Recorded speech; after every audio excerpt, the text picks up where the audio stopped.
Hello and welcome to Otaku Dai-kun. This episode is shaping up to be one of my favorites. If you've been following my videos, you'll know how much I love Saber, Rin, Fate Stay Night, pretty much everything Fate. I could make an onslaught of videos reviewing each and every relevant piece of Fate media, but I think I've come up with a much more useful and intriguing idea. To speak to, from the ground up, the lore in Fate, and how all the pieces fit together.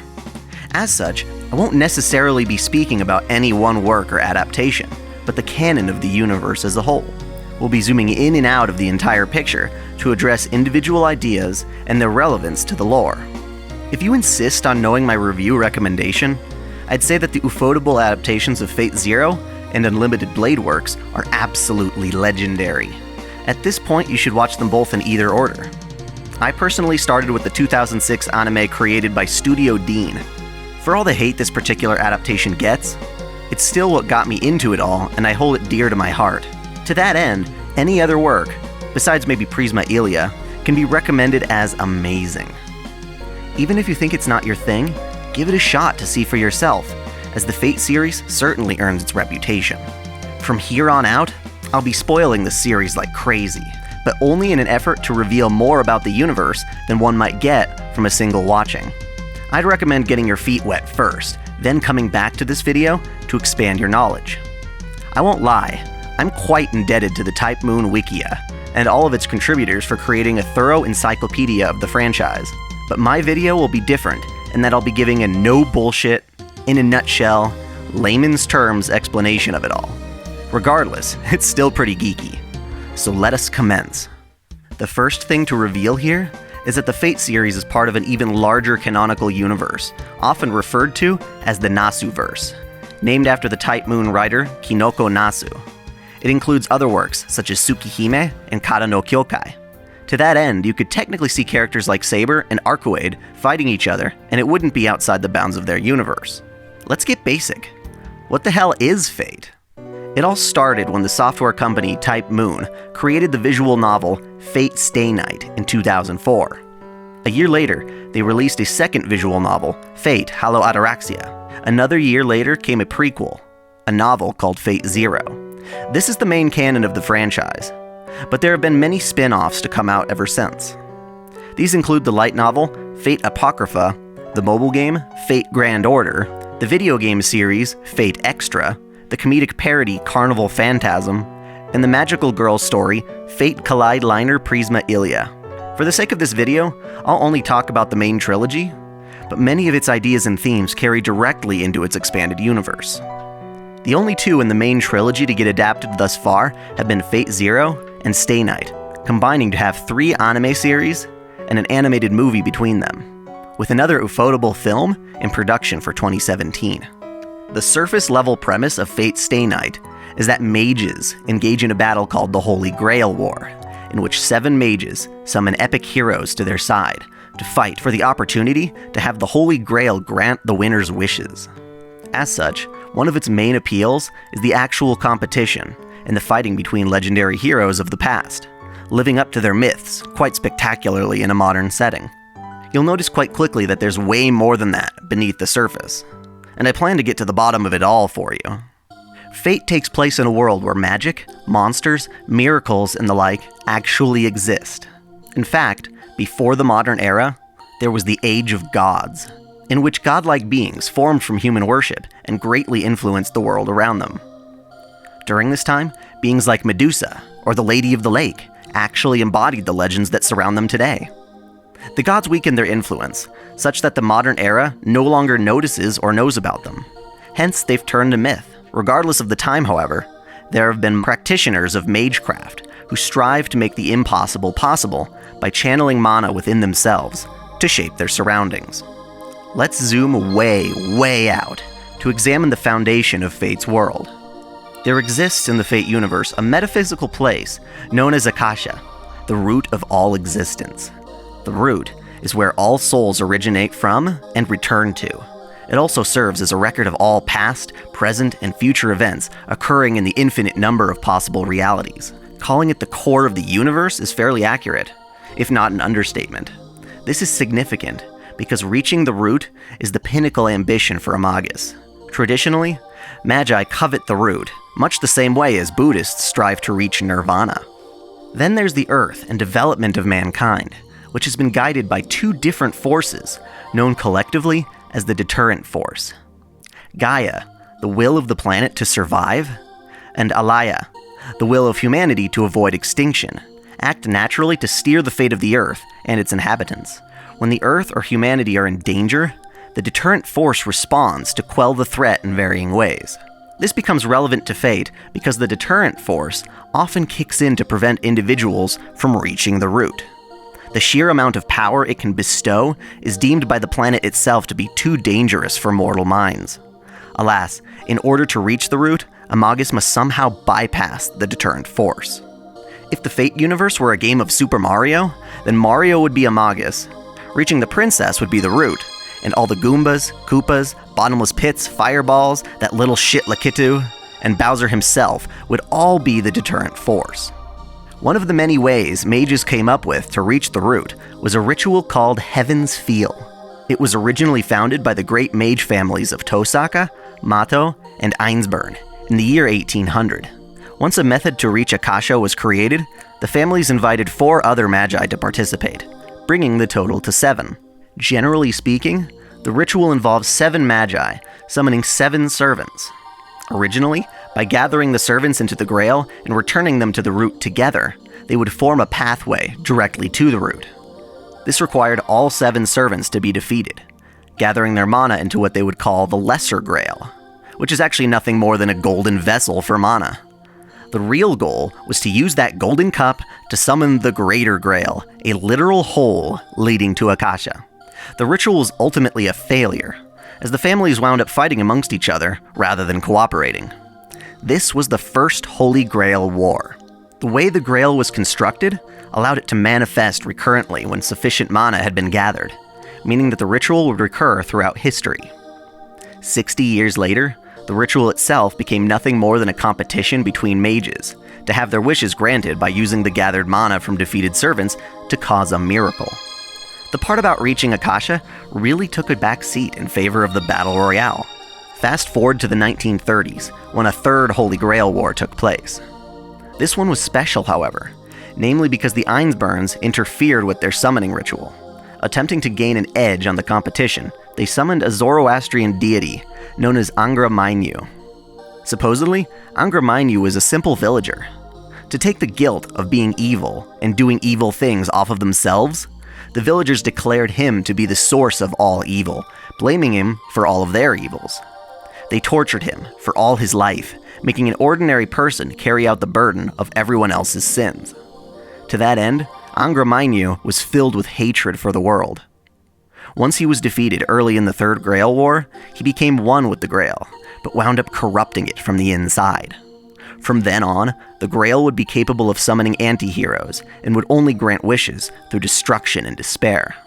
Yet again, there was no clear winner to the Grail Wars. The Fourth Holy Grail War, depicted in Fate Zero, began in the 1990s, and by this time, the Mages Association worked in conjunction with the Church to instill various rules and supervision over the Grail War's chaos. The overseer of the war would be Rise Kotomine. Despite being tasked with maintaining fairness and secrecy within the war, he teamed up with Tokiomi Tosaka to essentially rig the competition. It's also worth noting that in over 150 years, the 3 dominant Magus families really changed, becoming shells of their former selves. This is especially true for the Matos, whose progeny now struggled with forming magic circuits. As such, the Mato were hardly able to pass on their magic crest, the inscribed compilation of a family's knowledge and experiences as a mage family.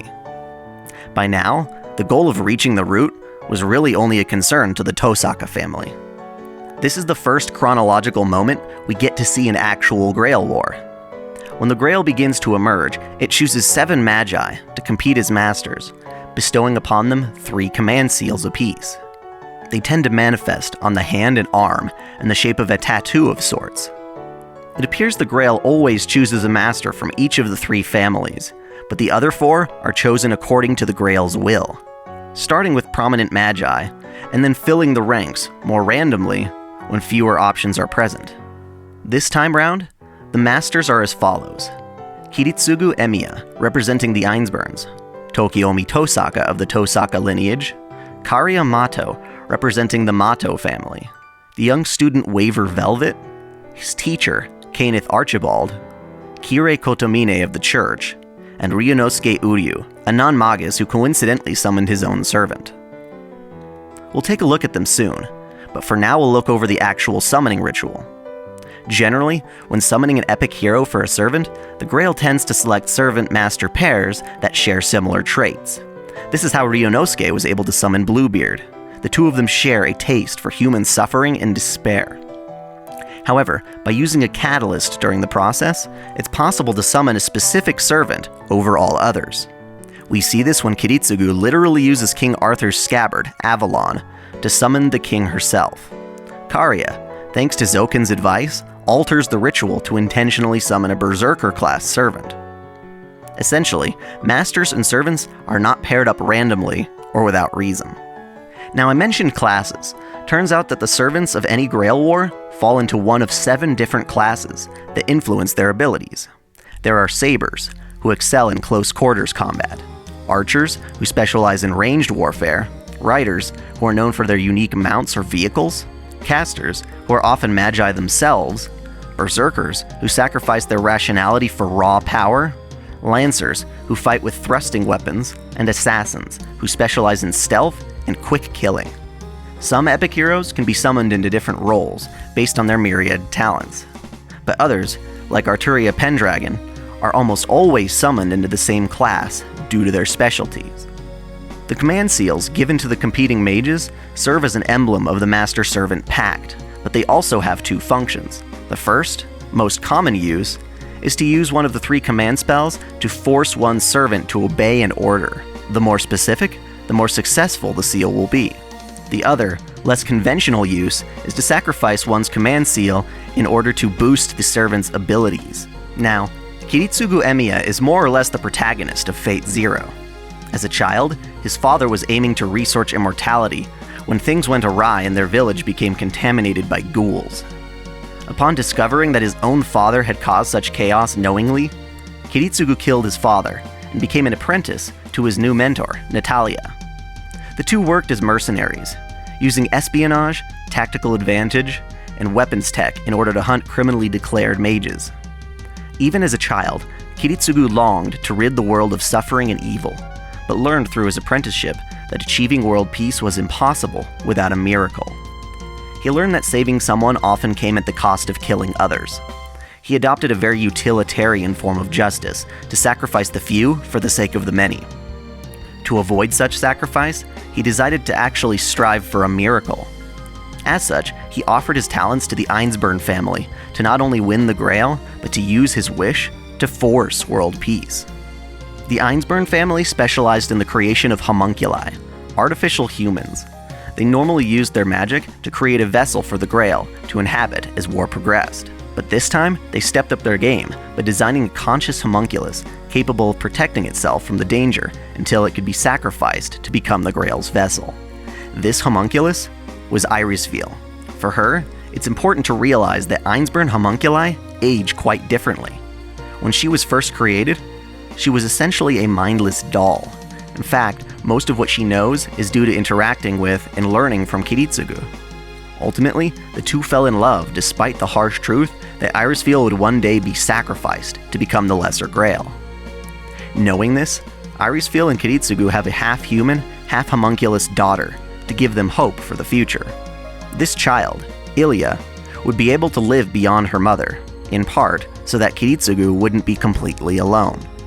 One thing that makes Kiritsugu so fascinating is his approach to combat. He has the nickname Mage Killer, and rightly so. While definitely a magus himself, he chooses to fight with modern weaponry, precisely because most mages underestimate non-magical technology. This is evident when Kenneth constructs an articulate labyrinth of magical traps to keep out invaders in his hotel, only to have his plan fall apart when Kiritsugu blows up the entire building instead. That isn't to say he doesn't use magic, though.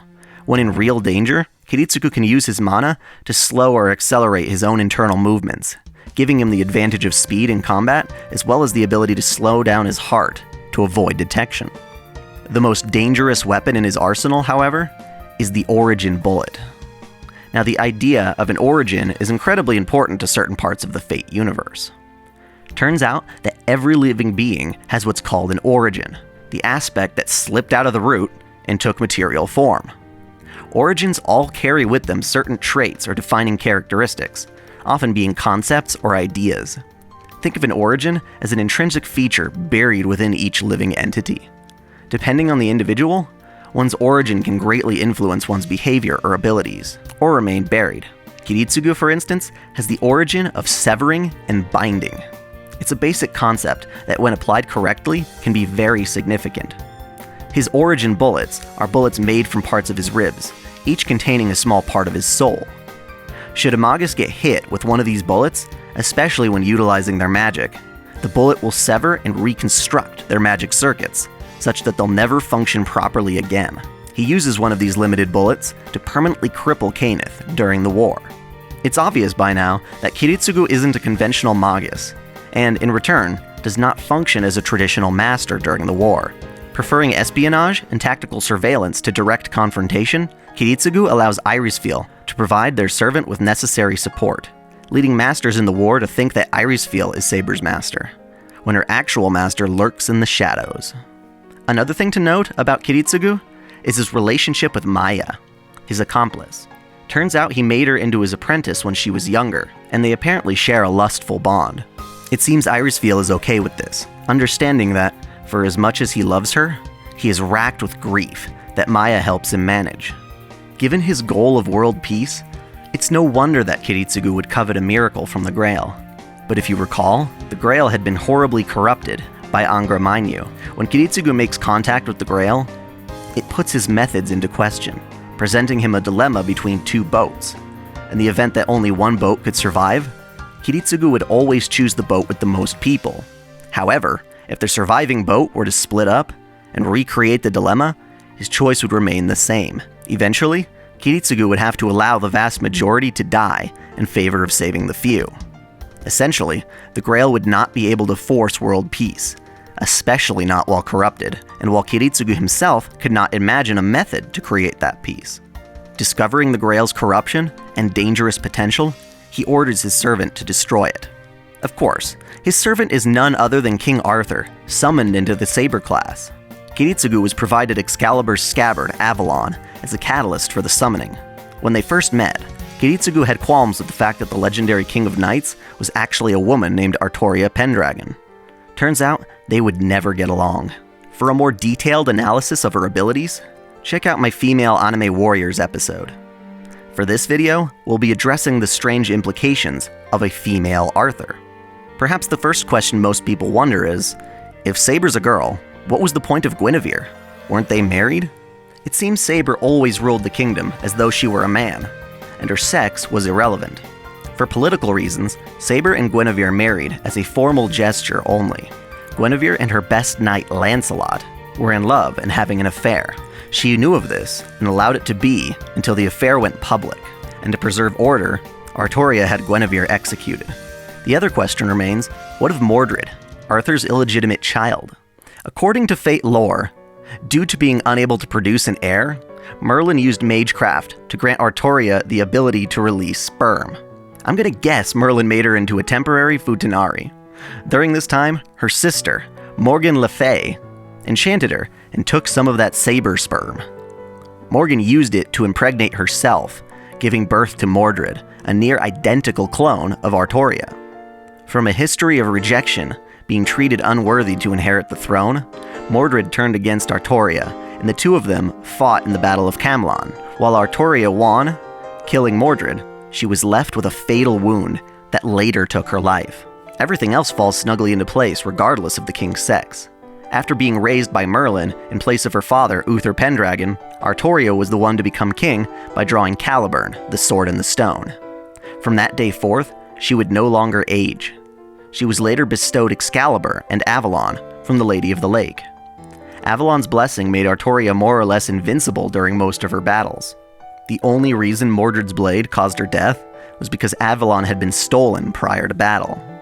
On her deathbed, Saber regretted having supposedly failed as a king. and pledged herself to the world as a heroic spirit in order to seek the Grail and redo her days as king. Because she was raised as a knight, not a woman, Saber is very gentlemanly toward Irisfeel. Oh yeah, and remember Avalon? When the Ainsburns found and used it to summon Saber specifically, Kiritsugu decided to make use of it rather than give it back to Saber. He stored Avalon's essence in Irisfeel to keep her protected throughout most of the war. As Airi began to manifest into the Grail, Kiritsugu then kept Avalon for himself.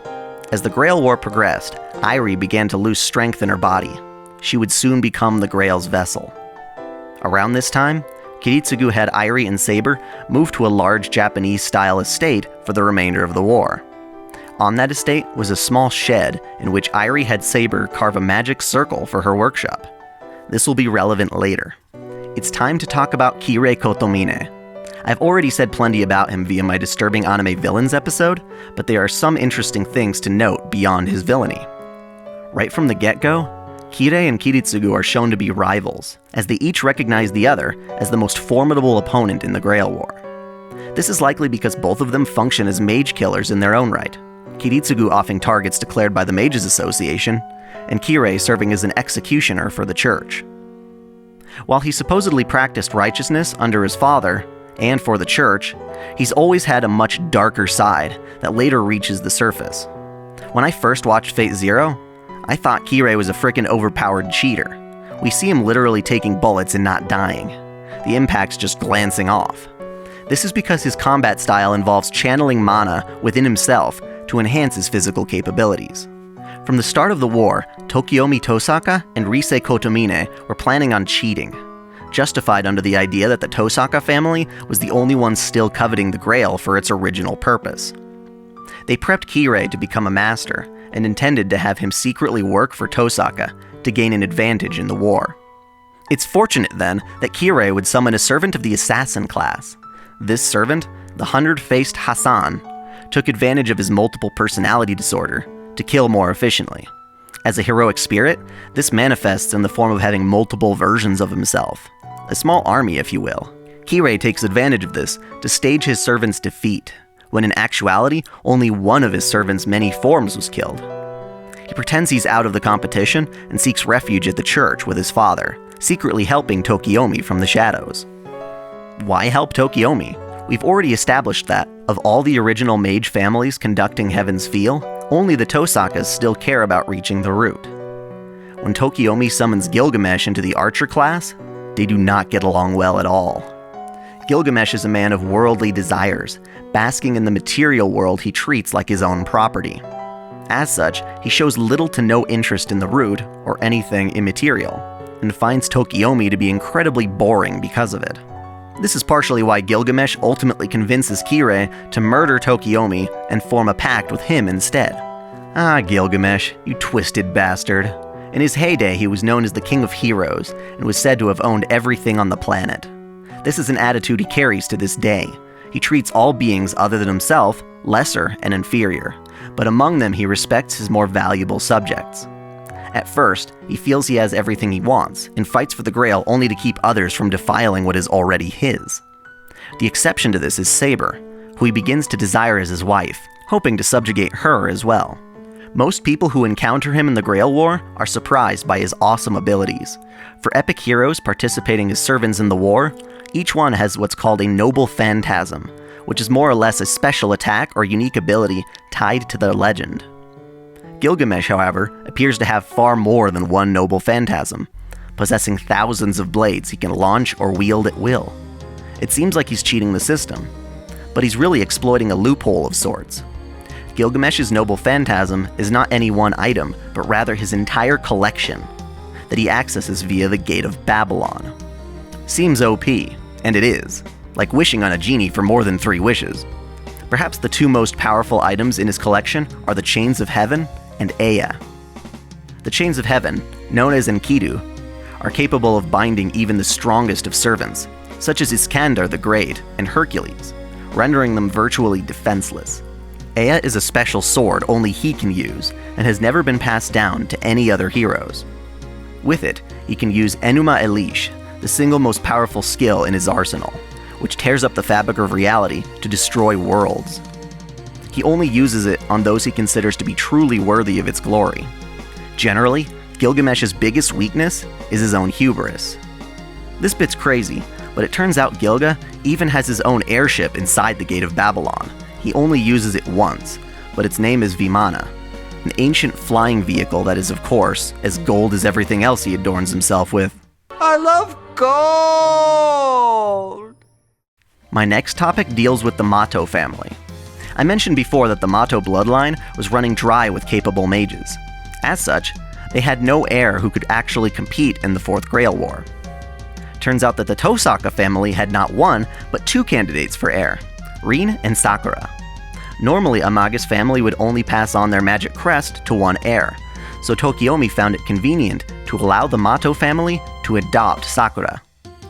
He separated his two daughters, choosing only to keep Rin as his disciple. Zoken Mato, the elder of the Mato family, would prepare Sakura to be the next successor in hopes of winning the next Grail War.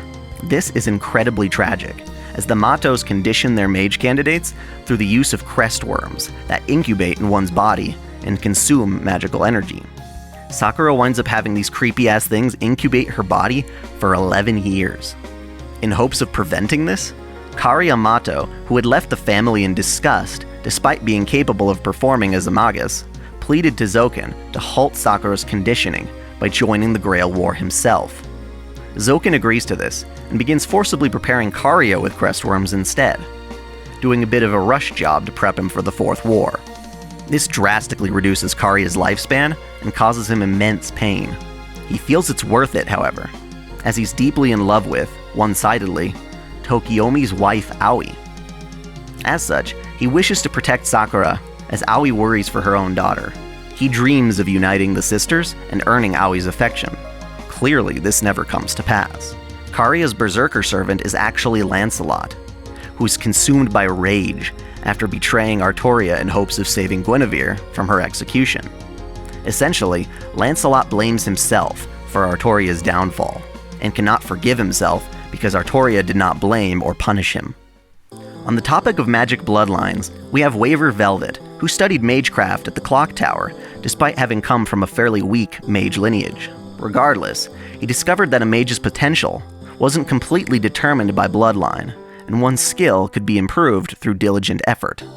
Wanting to prove himself as a magus, he stole his professor Kenneth's catalyst and summoned Iskander. Iskander is interesting in that he shows us how history books may not be as accurate as we'd expect them to be. His legends state him to be a short man, whereas his actual build is quite stocky and robust. Nevertheless, he and Waver make a good team because Iskander views everyone small in comparison to the entire planet. He's also the first servant to introduce us to the idea of a reality marble, a unique type of noble phantasm that creates an alternate dimensional stage of sorts. Again, catered to the hero's legend. In Iskander's case, we have the Ionian Hetairoi, a noble phantasm that sends his opponents and himself to a vast desert wherein Iskander can command his great army. I've already covered these guys in my villains episode, but we have Ryunosuke and Castor. Castor's true identity is Gilles de Rais, commonly known as Bluebeard, a French nobleman who served under Jeanne d'Arc. Tormented by her death, he began practicing magecraft, specifically the summoning of demons, in an effort to prove that God does not exist, else Jeanne would have survived. He committed countless atrocities, seeking divine punishment he knew would not come. In the end, he was executed, not due to his sins, but in the interest of men coveting his property. As such, he continues his sins during his servitude in the Fourth Grail War, until encountering Toria, who he mistakes to be Jeanne d'Arc. Ryunosuke is pretty simple, a twisted little shit who loves murder and internal organs. He gets all creative with it, and he gets along with Castor as a result. He winds up giving Castor a new perspective on divinity, that God exists, but loves all things both sacred and sinful. Both are forms of worship. They use this to justify all of their horrible acts. Next on our list, we have Kenneth in Lancer. Since Waver stole his original catalyst, Kenneth had to summon a different servant, which wound up being Diarmid, a loyal knight of Fianna. He was blessed, or cursed based on how you look at it, by a magical love spot on his face that had the effect of charming the women he met. This caused trouble for him, as he unintentionally charmed his lord's bride, calling his loyalty into question. His pride as a loyal, honorable, gentlemanly knight is what motivates him, and his greatest regret in life was failing to maintain that honor. As such, he remains completely loyal to his new master Kaneth, and is outraged when his honorable battle with Saber is disrupted by Kiritsugu's deception. While we're talking about honor, we absolutely have to address the gathering between Toria, Iskander, and Gilgamesh at the Ainsburn mansion. They decide to have a banquet of sorts regarding their status as kings. The three of them each have differing philosophies about kingship, but Saber is singled out for her beliefs. Both Gilga and Iskander fall on the selfish side, that a king should see themselves above their subjects, to live by boisterous example. Saber, on the other hand, felt that a king should always serve their people, always sacrificing themselves for the sake of their kingdom. For this, she is mocked. The men are insulted by the idea that Saber would use the Grail to redo her time as king. They affirm a king should not have regrets, as doing so would be an insult to all those who followed them. Iskander, especially, refuses to acknowledge Saber as king. The idea that she's fundamentally wrong about her kingship lingers within her until realizing just how tormented her best knight and friend, Lancelot, had become. By the end of the Fourth Holy Grail War, after being forced to destroy the Grail as her final act as a servant, she declared she should not have been king in the first place, that another should have taken the throne instead. All in all, the Fourth Grail War was a horrific tragedy no matter how you look at it. By forcing Saber to destroy the Grail's vessel, Kiritsugu unintentionally released a wave of black ooze that engulfed a major part of Fuyuki City in flames. Given that this was the exact opposite result from what he intended, he broke down in a panic to save anyone. Thankfully, his desire to save another was realized when he saved Shiro by transferring into him Avalon's essence. Kiritsugu adopted Shiro, giving hope for the future. His daughter Ilya, on the other hand, was kept from him, since he betrayed the Ainsburn's trust by destroying the Grail. Worse yet, Kire Kotomine and Gilgamesh are still at large, now with Kire having woken to his darker inner desires. All of this sets up a lot of backstory and meaning for the original work, Fate Stay Night, which we'll be talking about in my next video. If you enjoyed this and want to see more anime lists, reviews, discussions, and let's plays, please subscribe to Otaku Dai-kun. Until next time, celebrate your fandom.